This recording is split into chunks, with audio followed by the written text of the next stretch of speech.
In today's video, I'm going to teach you how to download the Google Translate language pack. By the end, you will have a language ready to use even when you have no internet connection at all. Start by opening the Google Translate app on your Android device. Look for the familiar multicolored Google Translate icon and tap it once. When the app opens, you should see two language buttons near the top and a large text area in the middle of the screen. If the app asks for any quick permissions, just allow them so translation can work properly. Now look toward the very bottom of the screen and tap the language shown there. This is the language list button, and it usually shows something like English or another language name. When you tap it, a new screen appears with a long list of languages, often in alphabetical order. You may also notice a small search bar at the top of this list. Next up, find the language you want from this list. You can scroll slowly until you see the language name, or you can use the search bar at the top by typing the first few letters.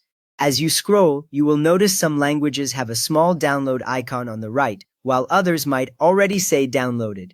Taking a moment to double-check the spelling of the language name helps avoid grabbing the wrong one. Once you have located your language, tap the download icon that appears next to it. The icon usually looks like a small arrow pointing downward. When you tap it, the app prepares the offline language pack for that specific language only, not for all languages at once.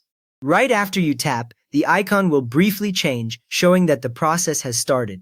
After that, a prompt appears asking you to confirm the download. Go ahead and tap download when prompted.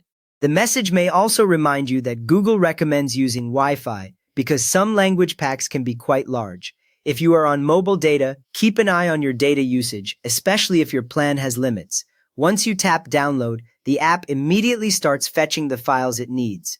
Now wait for the language pack to finish downloading. On screen, you will see a progress indicator, usually a bar or a percentage that moves as the download completes. Try not to leave the app or lock your phone during this time so the download does not pause. When the bar reaches 100%, the app finishes processing the language in the background automatically. At this point, the language will show as downloaded in the list. You will see the word downloaded appear right where the download icon was before. That label is your confirmation that everything is stored on your device. From now on, you can select that language in Google Translate, and it will work even if you lose your internet connection or switch to airplane mode. You have just downloaded a Google Translate language pack, so you can translate that language completely offline anywhere you go. If this helped you get offline translations working, please give the video a quick thumbs up and subscribe if you want more simple walkthroughs like this.